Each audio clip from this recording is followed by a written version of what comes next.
ಸುಚಿರ್ ಬಾಲಾಜಿ. ಎಲ್ಲವೂ ಸರಿಯಾಗಿದ್ದಿದ್ರೆ ಈ ಪ್ರತಿಭಾವಂತ ಹುಡುಗ ಯಶಸ್ಸಿನ ಉತ್ತುಂಗಕ್ಕೇರುತ್ತಿದ್ದ.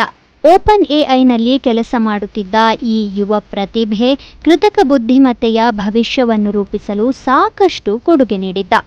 ಆದರೆ ಅವನ ಜೀವನವು ದುರಂತದಲ್ಲಿ ಕೊನೆಗೊಂಡಿತು. ತನ್ನ 26ನೇ ವಯಸ್ಸಿನಲ್ಲಿ ಆತ ಸ್ಯಾನ್ ಫ್ರಾನ್ಸಿಸ್ಕೋ ಅಪಾರ್ಟ್ಮೆಂಟ್ನಲ್ಲಿ ಶವವಾಗಿ ಪತ್ತೆಯಾದ. ಇದು ಆತ್ಮಹತ್ಯೆ ಅಂತ ಪೊಲೀಸರು ಹೇಳಿದರು. ಆದರೆ ಬಾಲಾಜಿಯ ಪೋಷಕರು ಅದನ್ನ ಒಪ್ಪಲಿಲ್ಲ.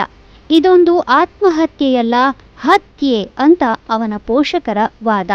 ಆಫ್ಟರ್ ಆಲ್, ಸುಚಿರ್ ಬಾಲಾಜಿ ಓಪನ್ ಎಐಯ ಕಾರ್ಯವೈಖರಿ ಸರಿ ಇಲ್ಲ ಅಂತ ಬಹಿರಂಗಪಡಿಸಿದ ವಿಸಲ್ ಬ್ಲೋವರ್ ಆಗಿದ್ದ. ಹಾಗಾದ್ರೆ ಇಲ್ಲಿ ನಿಖರವಾಗಿ ಏನಾಯ್ತು? ಇದು ಆತ್ಮಹತ್ಯೆಯೋ ಅಥವಾ ಕೊಲೆಯೋ? ಮತ್ತು ಎಲನ್ ಮಸ್ಕ್ FBI ತನಿಖೆ ಆಗಬೇಕು ಅಂತ ಯಾಕೆ ಕೇಳ್ತಾ ಇದ್ದಾರೆ? ಇದನ್ನೆಲ್ಲ ವಿವರವಾಗಿ ನೋಡೋಣ. ಮೊದಲಿಗೆ ಸುಚಿರ್ ಬಾಲಾಜಿಯ ಕಥೆಯೊಂದಿಗೆ ಪ್ರಾರಂಭಿಸೋಣ. ಆತ 1998ರಲ್ಲಿ ಕ್ಯಾಲಿಫೋರ್ನಿಯಾದಲ್ಲಿ ಟೆಕ್ ದಂಪತಿಯ ಪುತ್ರನಾಗಿ ಜನಿಸಿದ. ಅವನು ಇತರರಿಗಿಂತ ವಿಭಿನ್ನ ಅಂತ ಅವನ ಹೆತ್ತವರಿಗೆ ತಿಳಿದಿತ್ತು. ಶೀಘ್ರದಲ್ಲೇ ಅವನೊಬ್ಬ ಬುದ್ಧಿವಂತ ಬಾಲಕ ಅನ್ನೋದು ಸ್ಪಷ್ಟವಾಯಿತು.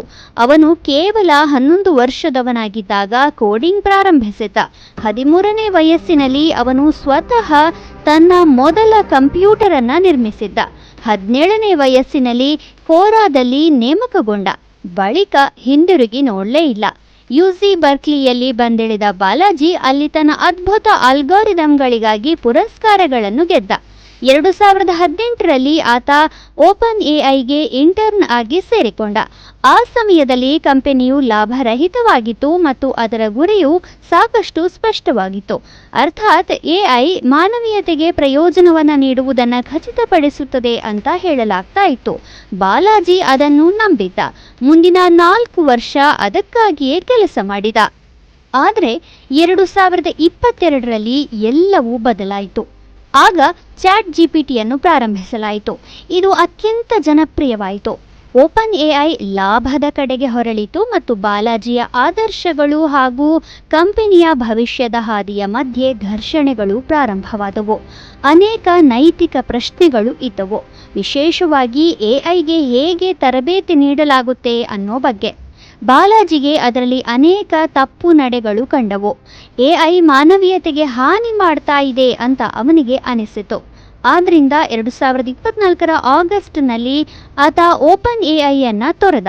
ಆದರೆ ಈ ವಿಚಾರ ಮಾತ್ರ ಅವನನ್ನ ಕಾಡುತ್ತಲೇ ಇತ್ತು ಮತ್ತು ಅಕ್ಟೋಬರ್ನಲ್ಲಿ ಅವನು ಈ ಬಗ್ಗೆ ಸಾರ್ವಜನಿಕವಾಗಿ ಹೇಳಿಕೊಂಡಿದ್ದ. ನ್ಯೂಯಾರ್ಕ್ ಟೈಮ್ಸ್ಗೆ ನೀಡಿದ ಸಂದರ್ಶನದಲ್ಲಿ ಬಾಲಾಜಿ ಆ ಬಗ್ಗೆ ಮಾತನಾಡಿದ್ದ.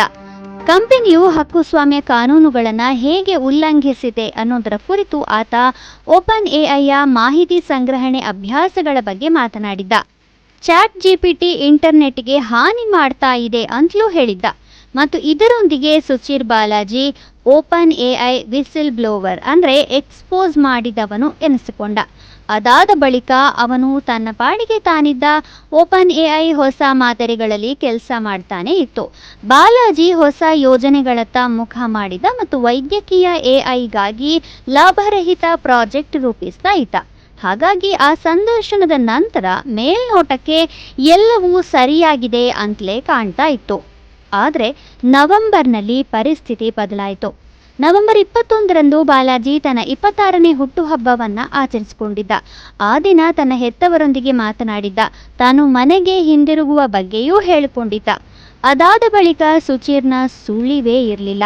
ಅವನು ಯಾವುದೇ ಫೋನ್ ಕರೆಗಳಿಗೆ ಉತ್ತರಿಸ್ತಾ ಇರಲಿಲ್ಲ. ಅವನ ತಾಯಿ ಹೋಗಿ ಅವನ ಮನೆಯ ಬಾಗಿಲು ತಟ್ತಾರೆ, ಯಾರೂ ಉತ್ತರಿಸೋದಿಲ್ಲ. ಹಾಗಾಗಿ ಅವರು ಚಿಂತಿತರಾಗಿ ಸ್ಯಾನ್ ಫ್ರಾನ್ಸಿಸ್ಕೋ ಪೊಲೀಸರಿಗೆ ಕರೆ ಮಾಡ್ತಾರೆ. ಅಪಾರ್ಟ್ಮೆಂಟ್ಗೆ ಪ್ರವೇಶಿಸಿದಾಗ ಅಲ್ಲಿ ಸುಚಿರ್ ಶವವಾಗಿ ಪತ್ತೆಯಾಗಿದ್ದ. ನಂತರ ಪೊಲೀಸರು ಬಾಲಾಜಿ ಆತ್ಮಹತ್ಯೆಯಿಂದ ಸಾವನ್ನಪ್ಪಿದ್ದಾನೆ ಅಂತ ಹೇಳಿದರು. ಆದರೆ ಅವನ ಪೋಷಕರು ಅದನ್ನು ಒಪ್ಪಲು ಸಿದ್ಧರಿರಲಿಲ್ಲ. ಆದ್ದರಿಂದ ಅವರು ಖಾಸಗಿ ಶವ ಪರೀಕ್ಷೆಗೆ ವ್ಯವಸ್ಥೆ ಮಾಡಿದ್ರು ಮತ್ತು ಫಲಿತಾಂಶಗಳು ವಿಲಕ್ಷಣವಾಗಿದ್ದವು. ಅನುಮಾನಗಳು ಮತ್ತಷ್ಟು ಹೆಚ್ಚಾದವು.